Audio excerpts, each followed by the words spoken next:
Я приветствую вас, дорогие друзья, уважаемые гости и подписчики моего канала. Снежана Егорова на связи, как всегда, по пятницам. Снежана, здравствуйте. Здравствуйте, Александр, здравствуйте, друзья. Снежана, наш разговор я хотел бы начать. Мы поговорим сегодня о том, что вообще из себя представляет и впечатление о власти. Там сейчас пресса выписывает, поддерживают, критикуют идею выборов, ну, которую Федоров озвучил. Некоторые пишут о том, что это полноценная заявка на переворот некий. Ну, и как бы сравнивают там Федорова, уже и Зеленского противопоставляют. Но это как бы такая, ну, в общем, важная, но не основная часть нашего разговора. Основная часть нашего разговора, как и все встречи, мы с вами обсуждаем судьбу Украины, и вот сейчас мы сходимся к точке, когда, ну, даже самое страшное, о чем даже как бы и подумать никто не мог, но мы с вами несколько лет об этом говорим прямо, вот уже начинает сбываться. Появляется Резников и говорит: слушайте, не про яйца по 17. Нет, он говорит о том, что женщин надо мобилизировать. Ему послушала его безуглая, которая вернулась в «Слугу народа». Ну, в общем, ее борьба продолжается. И говорит: слушайте, так я еще раньше, давно, то есть, да, как бы реестр женщин предлагала.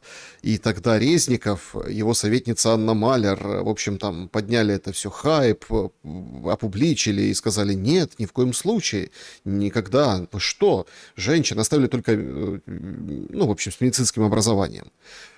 И, мол, а сейчас смотрите, как он переобулся. Но мы так смотрим на все происходящее, ну, так и правда, все, в общем-то, идет туда. Зеленский выходит вчера и говорит о том, что война дорожает, поэтому у нас есть какие-то 4 месяца, то есть у нас было 40 дней, сейчас у нас какие-то 4 месяца, деньги всем сказал искать, ищем деньги, потому что все дороже, а мобилизацию он, когда представлял Хмару, уже назначенного через, ну там, через колено переломленными картонками, да, назначил Хмару и, в общем, говорит о том, что надо гуманнее, человечнее проводить мобилизацию. Эту человечность мы видим последние дни. То женщины на коленях, то дети, у которых забирают единственного родителя, рыдают перед этими ТЦКшниками. И это становится абсолютным ужасом. Ну и как, скажем так, вишенка на торте, выходит и, посмеиваясь, депутат Колтунович говорит словами Снежаны Егоровой о том, что украинцы будут гореть в аду, а Верховная Рада нужна для того, чтобы им было это комфортнее. В общем, вот такая складывается диспозиция на фоне того, что Кремль говорит: не, останавливаться не будем. Тогда такой важный вопрос, с которого я хотел бы начать. А с чем мы подходим к вот этой годовщине, юбилею независимости? Ну, получается, что 35 лет какая-то точка, когда надо отщелкнуть и превратить Украину во что-то другое. А во что? Давай начнем с главного, Саша. С чем мы подходим, а самое главное, кто нас ведет.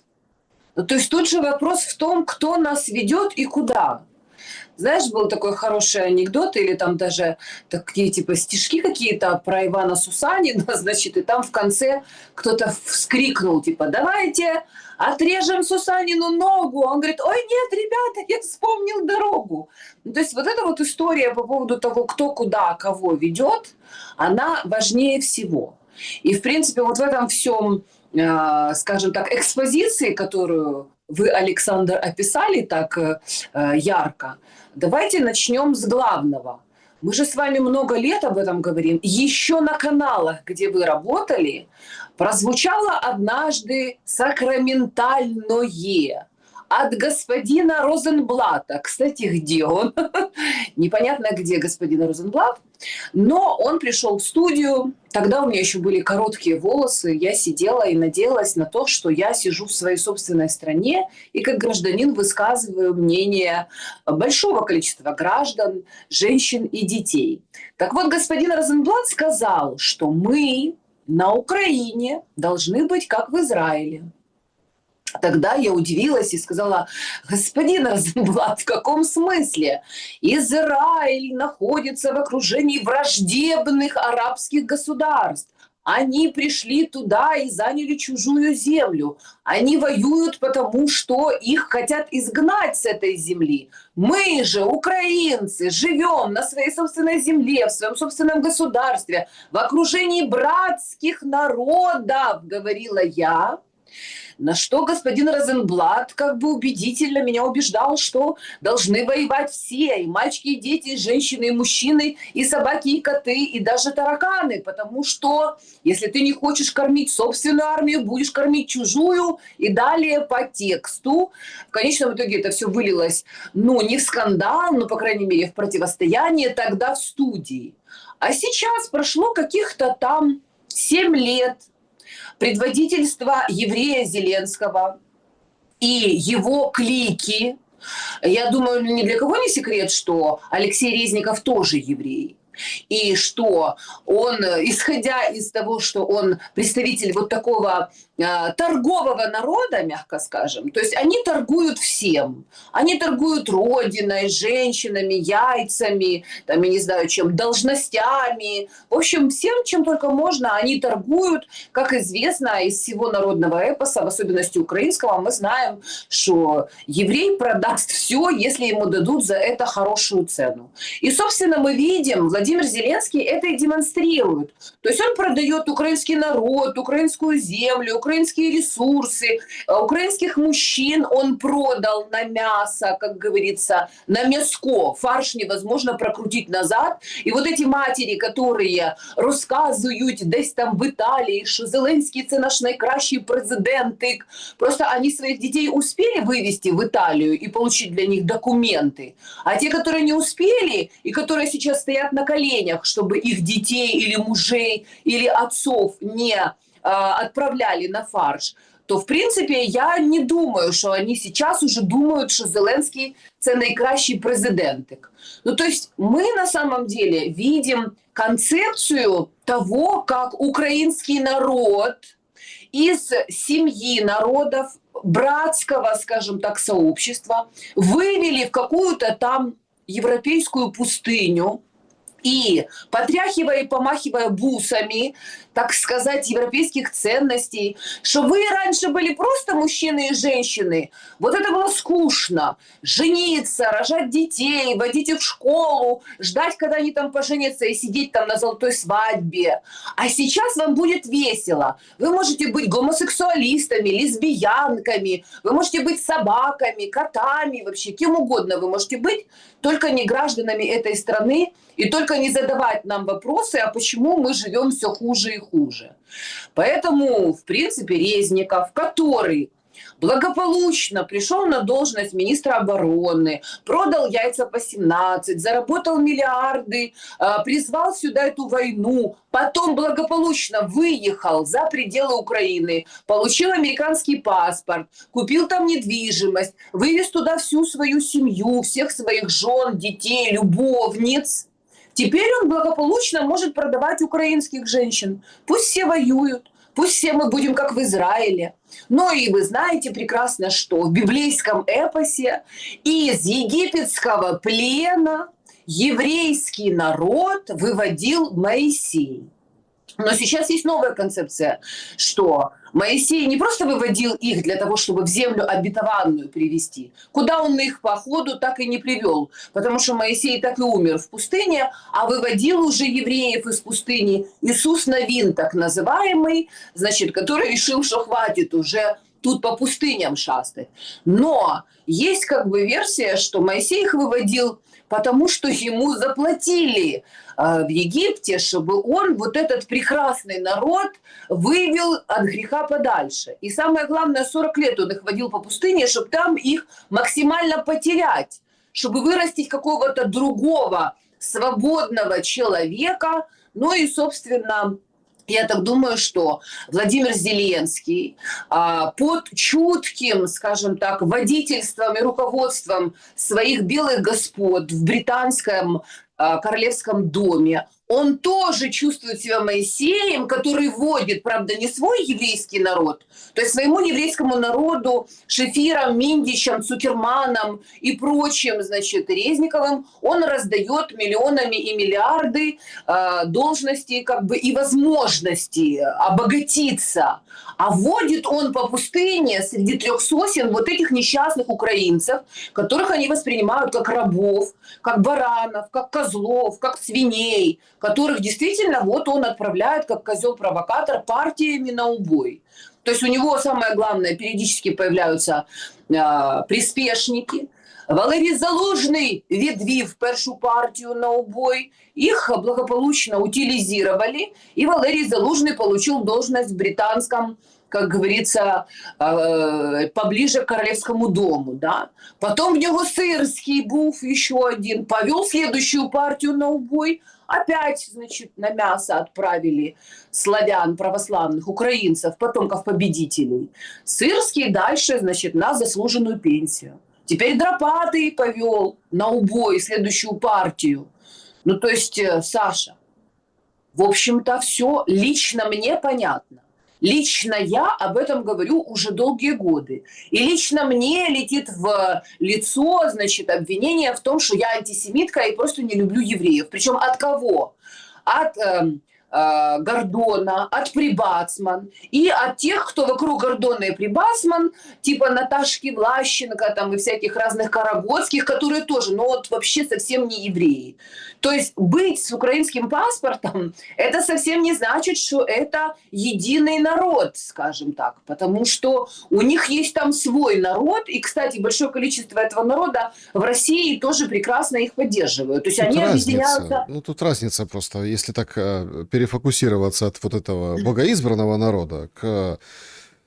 Ай, ну, как это? Это, конечно, грустное сравнение, оно малонаучное, но тем не менее, ну, там, можно его как разбить в пух и прах, так и найти, конечно, притащить за уши определенные факты. Короче, украинцы — это евреи 21 века. Потому что, ну, давайте, ну, адекватно. Вот я начал с Резниковой и женской мобилизацией. Все, Еврокомиссия говорит, женщина, если приезжает и хочет стать беженкой, ну или там укрыться от войны, защиту вот эту получить, резерв плюс, пожалуйста, будьте любезны. То есть это как? Вот так. То есть резерв плюс, да, всем расписывают, что ребята, давайте как-то так, чтобы у вас штамп стоял. То есть ты уже как бы не убежишь из этого, скажем так, из страны мечты, краины мрий Владимира Зеленского в Европу, да, в этот цветущий сад. Получается странная история.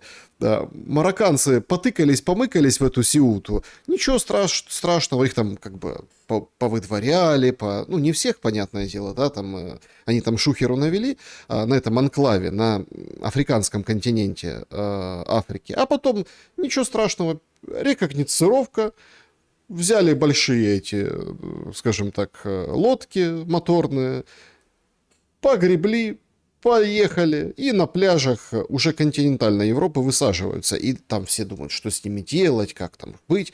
А украинцам вот так ставят вот эти, скажем так, преграды и палки в колеса. Причем... Загоняют стадо, загоняют в загон, Саша. Но, послушайте, давайте не будем отходить далеко от того, что нам известно хорошо. Ну, то есть библейские истины, они же кем написаны? Они же, собственно, написаны вот этим вот народом, который в конечном итоге распял Христа, потому что Христос пришел и сказал, что так быть не должно, что вы, значит, ведете свой народ на заклание, что вы используете его, а должна же быть любовь, должно же быть другое, как бы, гуманистическое отношение к людям, говорил Христос.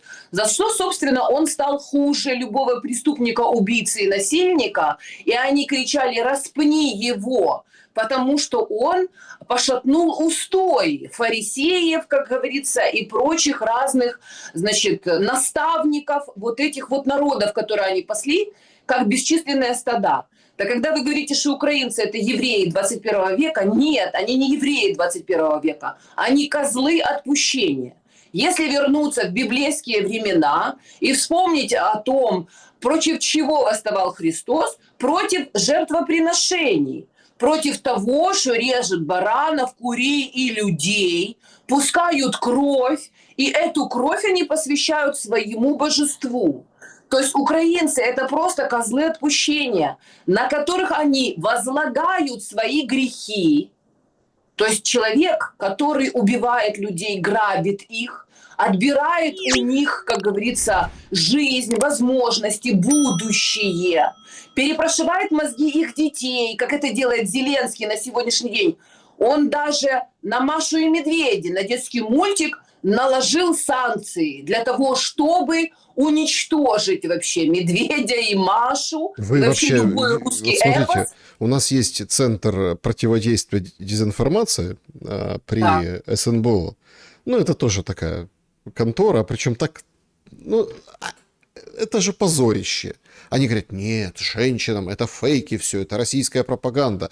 И тут проходит пару дней, Еврокомиссия, ну, вот этот вот пункт, да, бюрократический, что нужен резерв плюс, его вводит. И где центр? И это не первая оплошность, у них куча этих моментов. Но выходит этот товарищ главный, Коваленко, казак войска Донского в прошлом, ну, далеком, конечно, уж, чего уж говорить. И говорит, что это для того они сделали Машу и Медведь, чтобы дети разделяли политическую позицию России. Добрый вечер. То есть мы постоянно, да, как люди, как это, просвещенные, плюс-минус образованные. Почему плюс-минус? Я сейчас не понимаю вообще цену образования. Ну, то есть ну, мир так идет, да, что там чаты GPT, кто-то... Короче, образование превращается в такой, знаете, постмодерн, где уже пережеванное, разжеванное, и, в общем, выдается, и это все очень, как испорченный телефон, теряются по фразам, по буквам, в общем, ужас, что происходит. Но, тем не менее, это там вызов человечеству, с которым нужно столкнуться. Но в Украине это абсолютный бред. Но люди, как плюс-минус просвещенные, мы понимаем, что церковь должна быть в стороне от политики. Дети, это вообще святое, нельзя подходить близко, в стороне от Где, политики. Саша, где дети святой на Украине? Объясните мне, пожалуйста. Мы годами с вами говорим, годами. И мы говорим о чем угодно. О Зеленском, про то, как он деньги ворует, сколько он оружия попросил, какую недвигу он купил. Где с утра до ночи все эксперты говорят о детях? О том, что вообще в мозгах у украинских детей. У детей, у которых отбирают нормальное образование. То есть они не будут учить Пушкина, не будут учить, понимаете, Лермонтова, там, Достоевского и Толстого. То есть все вообще мировые вот эти вот шедевры гуманной литературы, которую изучают во всех университетах мира, переводят на все языки, украинские дети учить не будут. Машу и Медведя у них отберут, потому что это, оказывается, российский ИПСО и пропаганда. Они вкладывают в сознание детям символы и образы, что медведь добрый, а Маша, значит, должна рассчитывать на его помощь и поддержку при любых обстоятельствах. Но при этом детям вкладывают вот эти вот истории про то, что перед тем, как сесть за стол и там покушать в детском саду, вам хвилинку пам'яті поставят метроном, потом, значит, заставят на колени становиться, потім співати пісні про батька наш Бандера, а дальше в учебниках появляются наши дійсні герої. Коновалець, Мельник, Шухевич, Бандера і, конечно же, Гітлер, у якого боліла душа за волелюбний український народ. Потому що якщо Мельник і Коновалець, які, значить, присягнули Гітлеру, вони, в принципі, наші герої, то далі ми йдемо, як то кажуть, йдемо, і доходимо до Адольфа, як то кажуть, Алоїзовича, якого, значить, ми навіть в гематрии, а это опять же каббалистическое учение, и оно имеет отношение непосредственно к еврейской традиции. Гематрия – это числовое значение, скажем так, слов. Поэтому, когда Коновальца хоронили 1488, если люди просто не знают и никогда с этим не сталкивались, то 1488 – это числовое значение Адольф Гитлер. То есть они даже в этом символизме как бы преследуют определенные идеи. Поэтому нет Маши и Медведи, да Адольфу Алоизовичу Гитлеру. И когда вот этот вот Белецкий, который еще в постсоветском пространстве рос, жил, учился, который, в принципе, на русском языке разговаривал, он русскоязычный в анамнезе, он заболевает этим фашизмом, и ему за это платят, и он устраивает вот эти шоу факельные, і вот это вот, вони везуть, значит, на якомусь там броневику вот эти кистки, вот эти вот грешные кости, они свозят и захоранивают в украинской земле. Они устроили капище на Крещатике, где вот эти вот гробы и свечки, значит, и поклонение культу смерти. Они постоянно вот этот вот языческий культ смерти, который идет от вот этих вот германских вот этих всех песен о Нибелунге и все вот эти вот Золото Рейна, а дальше мы уже будем слушать Вагнера и, как говорится, полет Валькирии. Саша, мы туда идем не просто семимильными шагами, мы несемся туда, сломя голову. Поэтому, когда кто-то говорит, какие украинские дети, этим украинским детям, которые еще живут в этом пространстве, уготована судьба пушечного мяса. Поэтому, когда вы говорите, что в Европе там женщины должны становиться на учет, мужчины уже стали на учет, я что, не говорила вам, что это только временная, скажем так, передышка? То, что они отбежали до Польщі, у Германію, там кудись у Італію добігли. Ось всі ці українці і думають, що вони, значить, Бога за бороду ухватили, і тепер вони европейцы с европейскими ценностями, это только временная передышка, потому что они все пересчитаны как скот. На них поставлен вот этот вот сургучева печать, що вони належать єврейському, українському, значить, Зеленському. И дальше их всех соберут, отправят, и, как говорится, танцевать заставят. Вы что, не видите, к чему все это идет? К большому столкновению на территории Украины, России с Европой. Это то, к чему они это все подводят. Военно-промышленный комплекс уже запущен с двух сторон на полную катушку. Собралась группа бенефициаров по всему миру, а Украина – это просто поле боя. Поэтому о каких детях вообще, о чем речь? Санкции против Маши и Медведя. Ну, это же просто какой-то... Ну, раньше мы смеялись, когда там выходил козявочник Юрчишин, нападал периодически на Машу и Медведя. То есть, то ли санкции уже не на кого вводить, то ли какая-то, ну, абсолютная ересь. Сейчас все вспоминают Зеленского в платочке, как он играл Машу, повзрослевшую, да, у них миниатюра была.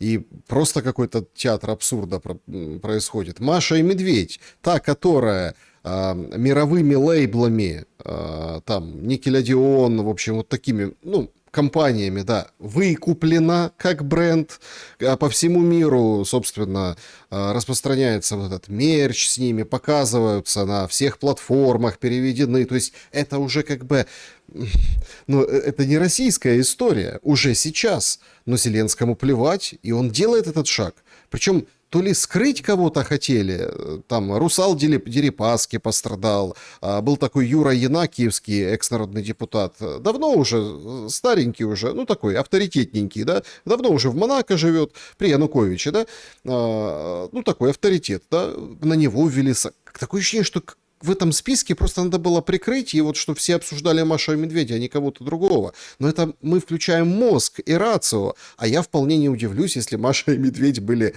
основной целью этого удара Зеленского. Я абсолютно, Саша, это же глумление. Вы понимаете, это глумление. Когда вы говорите, что у них ничего святого, так в этом и есть сатанизм. Это глумление над святынями. То есть они глумятся над нашей исторической памятью. Они сносят памятники вот этим нашим дедам и отцам, которые нас родили, кровь которых течет в наших жилах.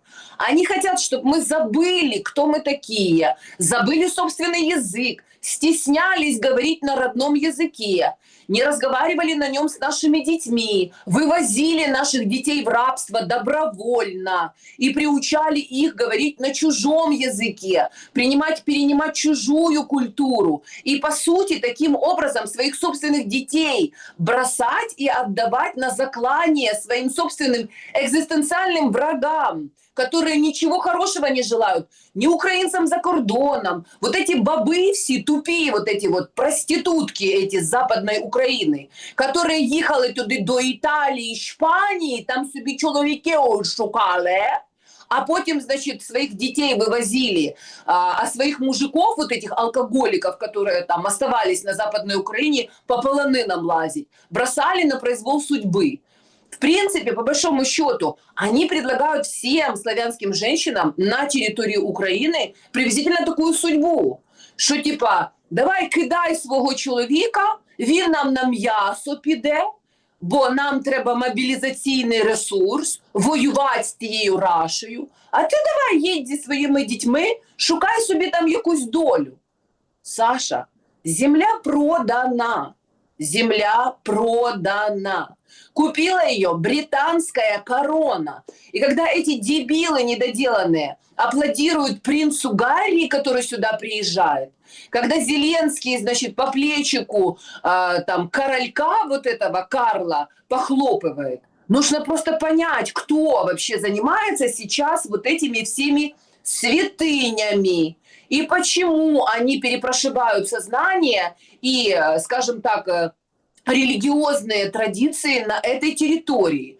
Когда Сибига, которого заодно вместе с Федором вышвырнули, потом точно так же благополучно назад взяли. Такой дурачок, которого можно как мяч об пол, знаешь, бить, а он и подскакивает, всегда рад служить и выслуживаться. Когда Сибига говорит, что вот нам там типа 470 миллионов добрые дяди из Швейцарии выделили на Киево-Печерскую лавру. Добрые дяди из Швейцарии, why? Because? Потому что Киево-Печерская лавра уже не является святыней православной церкви. Ни русской православной церкви, ни украинской православной церкви, ни вот этой вот искусственно созданной вообще, вот эти вот черти в рясах, которые ПЦУ, которые благословляють зброю і благословляють наших воячків на те, щоб вони, значит, факельные шествия устраивали и коновальца хоронили здесь, на этой земле. Ну, то есть на самом деле все полностью разрушено. Все поддается осквернению. Это и есть осквернение святынь. Поэтому, когда вы говорите, что Маша и медведи, да, Маша и медведи, потому что дети не должны жить в счастье, в благополучии. Дети должны сидеть в метро, дети должны сидеть в подвалах, дети должны онлайн учиться. То есть уже даже школ нету, детских садов для детей нет. В подвалах? Вы знаете, вот жуткие же обстрелы были. И вот вчера, да, вот эти попадания в склады, ТЭЦ опять били целенаправленно в Киеве. И, ну, там общаемся с людьми, которые там, не обычными людьми, которые так говорят, в шоке все. Ну вот, до убежища идти далеко. Ну, далеко, то есть ты не дойдешь. Это все прилетает очень быстро после тревоги. Сделать что-то такое, ну, там, во дворах это нереально. Ну, вот и спускаются, у кого есть подвалы, у кого нет подвалов. Вот и сидят по ванным комнатам в квартире, ждут, что кто-то прилетит. И так Ты интересно. мне рассказываешь, Саша, моя тетя родная, моя родная тетя, 84 года человеку, советский человек, дочь вообще человека, моего деда, который воевал в Великой Отечественной войне, в Новой Каховке годами сидела в туалете, когда были обстрелы.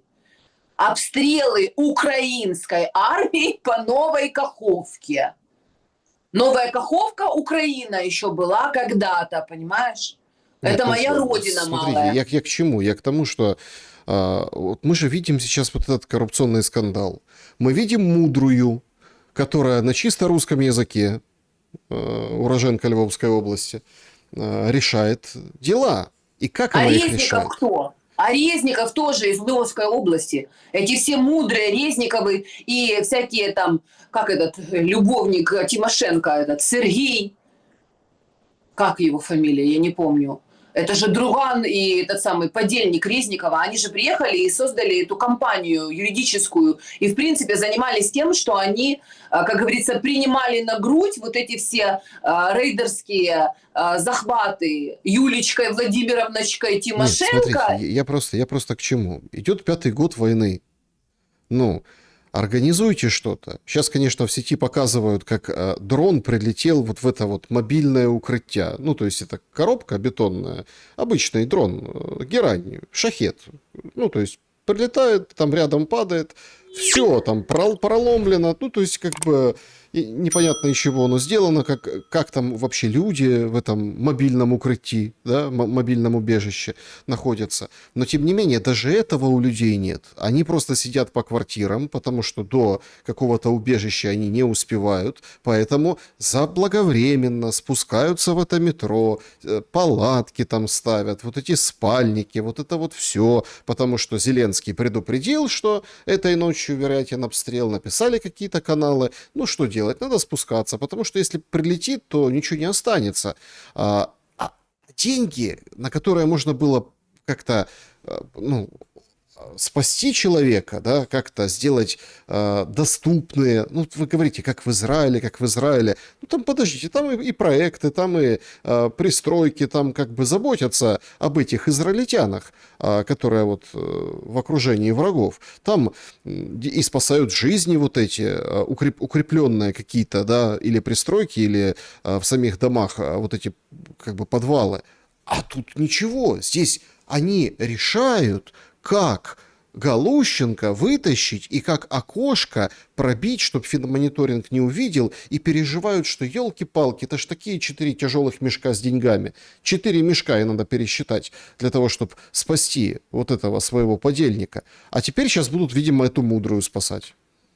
Ну, смотрите, Саша, помните, когда мы ходили, я, вернее, приходила в качестве гостя на каналы, и разные были эксперты, умные люди, достаточно профессиональные в разных там сферах, которые говорили, почему вот они делают вот так, если нужно, чтобы было хорошо, делать вот так. А я все им говорила, вы не понимаете, что им не надо хорошо. Они разрушают, они демонтируют, они плесень, они враги, и это оккупация Украины. Вот эта власть, и она и оккупировала украинский народ и Украину. И они делают все для того, чтобы эта Украина разрушалась. И когда вы говорите, что вот можно же деньги потратить на какие-то укрытия и все остальное. Какие укрытия? Палатка незглавности, понимаете? Мы что, не слышали вот эти все пленки НАБУ, когда они говорили, какого хрена мы будем тратить бабло на то, что все равно прилетят и разнесут русские, если их можно, эти бабки, палетами вывозить в Израиль и там покупать себе яхты, дачи и, как говорится, бегать потом по набережной, как это делает Миндич. Они абсолютно, спокойно, ничтоже сумяшися, не моргнув глазом, отправляют этот народ на убой. Как в Израиле, это будет потом, когда сюда приедут израильские, как говорится, граждане с паспортами, купят украинские, если еще решат оставить это название. И они начнут для себя строить свою краину мрий. Но только это будет как-то по-другому называться. Там земля обетованная 2, 3, 4, 25, понимаете? И будут продолжать, как говорится, вот этими остатками боевых холопов воевать с Россией и, так сказать, стремиться вновь прорваться в Кремль, понимаете? Это их главная, финальная цель. Но сейчас мы находимся просто на другом этапе этой игры. И сейчас идет зачистка поля. То есть нужно максимально выдавить вот этот лишний, так сказать, человеческий ресурс. А тех, кто еще готов и может работать и хочет жить, отправить в Европу, в добровольное рабство. То, о чем я говорю уже на протяжении многих лет, что раньше молодежь вылавливали, в теплушки и отправляли насильственно на работы в Германию. А сейчас молодежь сама еще готова доплатить деньги, почку продать для того, чтобы отправиться на работу в Германию, в Польшу и, так сказать, себя и своих детей в рабство добровольное отправить. Потому что люди сошли с ума через средства массовой информации, через зачистку информационного поля, через то, что у людей нет вообще альтернативного источника информации и понимания того, что происходит. Их уничтожают, ведут на убой, делают козлами отпущения, отправляют их на бойню, а они и рады стараться, Саша. В этом же и есть самое главное безумие. И оно происходит не хаотично. Есть операторы этого процесса. И Зеленский их прям называет наши британские друзья, которые поддерживают репрессии против Маши и Медведя, против советского наследия, против имени Сталина, против, значит, Великой Победы, против памятников героям Великой Отечественной войны, против вообще всего вот этого. Они просто стирают в памяти людей, которые здесь живут, кто является экзистенциальным врагом, кто вооружал, поддерживал психологически и прочее Гитлера, как вообще баба Лиза, бабушка, бабулька, вот эта добрая старушка в шляпке, будучи ребеночком, зиговала вообще, и как вообще вся британская фамилия и британский королевский дом поддерживал Гитлера. А потом, когда ситуация несколько изменилась, они быстро под разными предлогами создали легенду, что якобы вот этот вот король Эдуард, который был поклонником Гитлера и который, как говорится, его толкал в спинку вообще в эту вот войну братоубийственную и вот эту кровавую войну Вторую мировую. Потом вдруг он резко влюбился в американку и уехал в Америку. И, значит, вот этот вот заикающийся король, значит, отец бабы Лизы, Георг, стал на его место. Это же все были. Это были процессы, которые всем известны. Уже книги написаны, монографии, уже куча доказательств. Вообще британская корона мутит эту войну. И посредством того, что они знают, куда нужно гадить. Нужно гадить в мозг людям, понимаешь, в мозг. Потому что там, где ты просто нагадил физически, это можно убрать. А когда тебе в мозг нагадили с самого рождения, не Маша и Медведи там, а там какие-нибудь на велосипеде, понимаете, какие-нибудь Джеймсы Бонды и прочие там, значит, Ми-6, героические шпионы, которыми все хотят стать. Ты что думаешь, Резников, этот придурок, не считает себя великим Джеймсом Бондом? Или Зеленскому не рассказали, что он великий Черчилль или кто-то там еще, который, значит, несет цивилизацию этим глупым народам? Им всем перепрошили сознание через вот эти вот знаки и символы, через вот эти вот практики, через вот эти каббалистические знаки, вот эти все астрологические, значит, открылись небеса, Владимир Зеленский, ты наш Моисей, веди свой народ, куда-то там веди. Самое главное, не выводи его никогда из этого безумия. Вот и все. А людей, которые называют вещи своими именами, говорят, что вас уничтожают, что это концлагерь, что все настроено на то, чтобы вы, ваши дети, не дожили и не увидели светлого будущего, что вы есть мясо, что вы козлы отпущения. Всех этих нужно, понятное дело, уничтожить и облить грязью. Все это план Далиса, все это прописано. Далис рассказывал, и Бжезинский потом продолжал эту концепцию, что новый мировой порядок и мировое господство западных структур, которые, конечно же, за ними будут стоять Ротшильды, Барухи и прочие, значит, там, оппенгеймеры и всякие разные еврейские фамилии, будут построены на руинах России, за счет России и против России. Все знают эту большую игру, и какие цели и задачи, и какие силы в этом всем сходятся. Но только Украина, она между молотом и наковальней находится. Вот это все здесь, на Украине, все это мутится, крутится. И каждый человек сам выбирает. Он становится на скажем так, в сторону своих предков, и зов крови в нем срабатывает, или он идет и продается в наемники к своим белым новым господам, как это сделал Зеленский.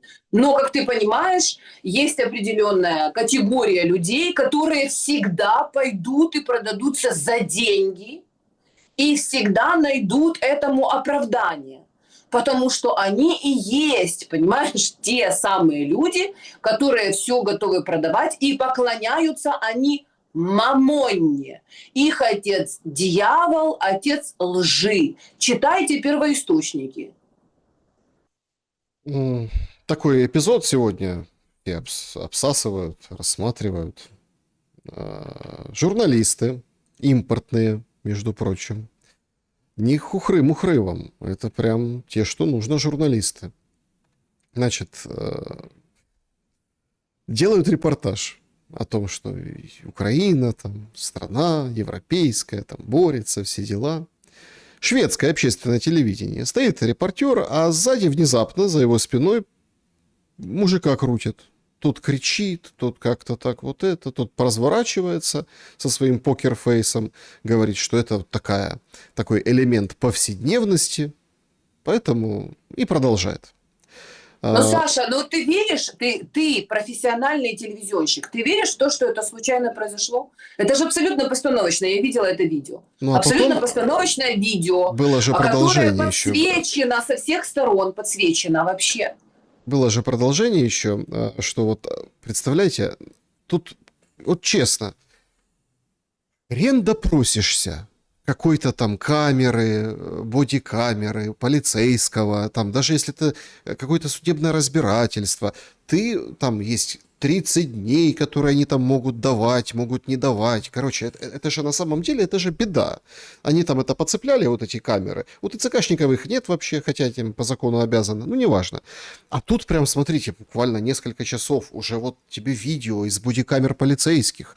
И там сообщают, что мужчина, он был в розыске, у него не было резерва плюс, он уклонялся от службы. На вопрос полицейского, есть ли у него претензии, мужик этот говорит, ну какие у меня могут быть претензии? Получается, что это такая, ну, очень интересная шоу-программа с участием, с участием и привлечением вот этого шведа, который там типа репортаж делал на следующий день после обстрела. Сегодня, я напомню всем, сегодня траур. Никто не забыл. У нас там каждый день вообще траур в Украине, потому что каждый день гибнут люди, но сегодня траур по тем 15 погибшим, да, кого завалило, кого убило от прошлого обстрела. И вот мы видим в день траура, ну, вот такую, скажем так, спецоперацию. Слушайте, ну он, конечно, этот репортер выглядел, конечно, как белый человек среди туземного поля. Да, так и есть. Но какой основной мотив вот этого шоу, которое нам показали сегодня? Ну как, они показывают шведам своим, что типа шведы. Если вы там чем-то недовольны, что там вам, чего-то не хватает вообще, у вас социальные какие-то программы там отбирают, давайте быстро, вон смотрите, если будете себя плохо вести, у вас будет точно так же, как на Украине. Ужасные русские придут, и нам придется точно так же вас вот это вот тут крутить и отправлять на убой. Поэтому вот, посмотрите, что творится там, где идет война. Поэтому, пожалуйста, принесли все свои, как говорится, золотые запасы, положили на стол, молча закрыли свои рты и работаем. Arbeiten und disziplinen. Это просто для того, чтобы образцово-показательно продемонстрировать вот это чучело, понимаешь, пугало вот это. Украина – это пугало, это чучело. Они показывают эти ужасы. Саша, не сомневайся, значит, закрытый Ормузский пролив, вот эти все, значит, проблемы с нефтью, с нефтеперерабатывающими заводами, разбитые вот эти все какие-то склады, это, Саша, голод, который они уже загодя готовят. Оно ж не может быть так резкий переход, понимаешь? После войны, понятное дело, какой там у нас третий всадник апокалипсиса, это голод. Поэтому на Украине они еще покажут, понимаешь, вот эти вот українці, які люблять в телевізор потрапити, вони люблять зібратися там на якихось площах у Польщі, обмотатися флажками, вдягнути каструлі, тому що їм так сказали, такое шоу. Они любят, понимаешь, быть героями новостей. Просто вопрос в другом, что иногда они бывают героями новостей, которых несут на кладбище, эти дебилы недоделанные вообще. Любят они Зеленського, нашого найкращого президента. Телевізор вони люблять дивитися. Вони не поняли, що телевізор уже, понимаешь, пришел к ним в голову и в их дом, и превратил этот дом в ад. В принципе, потом мы будем видеть опухших детей, умирающих младенцев украинских, старух, понимаешь, которые будут выбрасываться там из окон, замерзшие дома. Это вообще, Саша, как, до какой степени нужно было свести с ума людей, чтобы они позволили такое с собой делать? Но, к сожалению, это уже случилось, это уже факт установленный, что здесь концлагерь образован. Уже вышки поставлены, уже по периметру колючая проволока, людям стреляют в спину, и людей утилизируют в прямом смысле этого слова в 21 веке.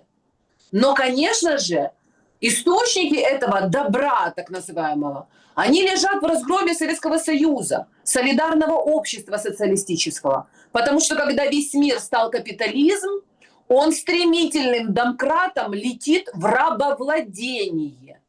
Украинцы – это рабы, понимаешь, которыми воюют, которыми торгуют, органами которых торгуют, мозги детей, которых перепрошивают, переплавляют вообще. А они мычат, как скот, Саша. То, що люди умеют читать, писать, то, що вони, значить, ще знають українську мову, это не значит, что они в людей до конца превратились. Та тварь, которая рвала Пушкина, Достоевского и бросала в огонь, это не человек, это просто говорящая, как бы, Ой, сейчас субстанция. новая история, там записывают видео. Значит, во-первых, тут какой-то сведомый сведомит говорит, лежу такой там в Одессе на пляже. Вообще, конечно, это цирк. Я делился в телеграм-канале у себя. Одесса, пляж, минута молчания, 9 утра. Картинка, ну это какой-то, знаете, это сюрреализм, но тем не менее. И что, они все вскочили Да, на колени? нет, все встали, все, встали, минута молчания. Пляж, Дебилы. море, понимаете, море, пляж. А другой сведомит говорит, на пляже в Одессе, немножко он там пошел покупаться, выпил, ну так, как бы видно по нему, что любит выпить. Говорит, надо что-то с этим делать, что это вообще за атмосфера. Ходят вот это и кричат, кукуруза сладкая, медовая, да, там, креветки, там, вот это все. То есть по-русски кричат, пахлава, вот это. Вы чего? Надо как-то, чтобы по-украински вот эти зазывалы ходили и кричали. Ну, это просто как бы на голову не напялишь. А другие берут этого Достоевского и бросают в мусор, ну, там, мусорный бак. Пошел, мол, у вас Достоевский, книжку. А им в комментариях пишут, не-не-не, ты неправильно делаешь. Надо его не в мусор бросить, а на переработку отдать. На переработку. Понимаете? И вообще такие все, нет, надо вот это все на переработку, на макулатуру, чтобы помочь ВСУ. Это же какой-то цирк. Вот я вот в завершении... Так смотри, они сначала книги на переработку отправляют, а потом сами на переработку отправляются. Они не поняли Так это. они все такие, эти, все на ВСУ, все для борьбы, все для победы. Выходит этот Корецкий и говорит, да, мы сейчас продаем этот Сенсбанк, оскандалившийся, да, с мудрой. Да ладно. Продаем, а деньги на ВСУ, а деньги вот на помощь армии. Все такие, ну да, конечно. А там, оказывается, Зеленский ножкой топал, там А хто сотрудницу... купляє? От цікаво, подожди, Саша, а хто ж купляє такий банк хороший? Це ж людина, це ж твої гроші, чесно заработані. Вона ж от таку хорошу, скажімо так, предприятие вкладує, правильно? Ти ж, коли ти щось хочеш купити, то ти ж якраз покупаєш то, що в нього такий хороший бекграунд, понімаєш, такий Конечно. хороший резюме у Сенсбанку, що його сам Зеленський і його подруга Мудра використовували для того, щоб відмивати бабло, і для того, щоб Германа Галущенко, який, значить, ким він там був? Міністром юстиції чи міністром енергетики? енергетики, яку, значить, зруйнували росіянці ці прокляті. А Герман Галущенко ні, він наш герой. За нього бачиш, скільки коштів відвалили? Це хто покупає Сенсбанк?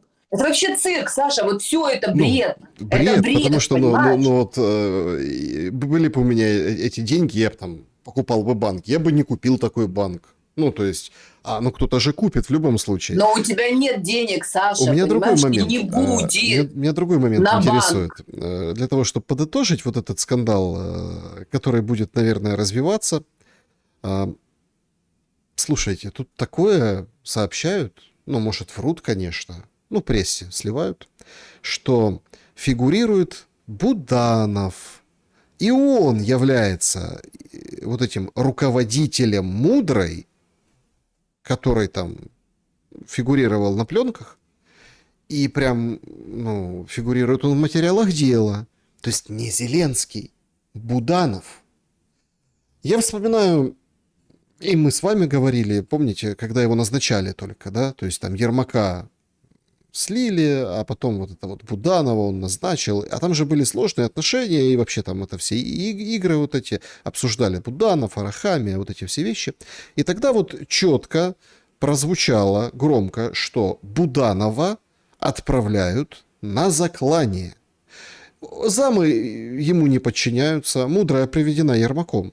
Но сейчас красивый момент, да, для того, чтобы на Буданова повесить то, что требовал и топал ножкой Зеленский.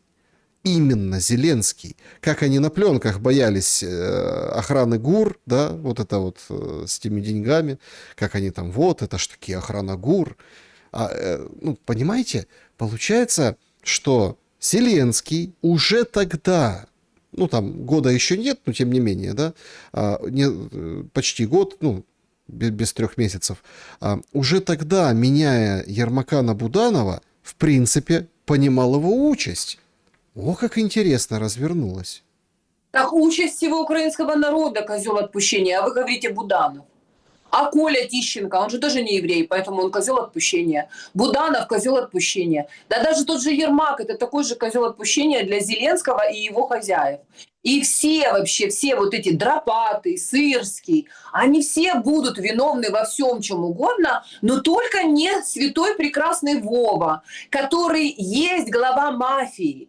Он и продумывает эту схему, он знает, это же шоу-бизнесовые штучки. Всегда есть кто-то, кого ты сбросишь, как говорится, маму с поезда называется, которого ты выбросишь за борт, когда нужно будет, чтобы твой воздушный шарик быстренько взлетел. Это все люди, которым он дает возможность грабить. То есть он создает сначала вот это игровое поле, когда та решай, как ты считаешь, я поддержу, да, молодец, подписывай документики, ты же типа ответственный, ты герой, мы типа ориентируемся на тебя, ты лучше знаешь, мы верим. То есть сначала человека цепляют, понимаешь, на его вот это эго раздутое, дают возможность ему грабить, нет никакого контроля, и человек подписывает, и считает, что он уже Бога за бороду ухватил.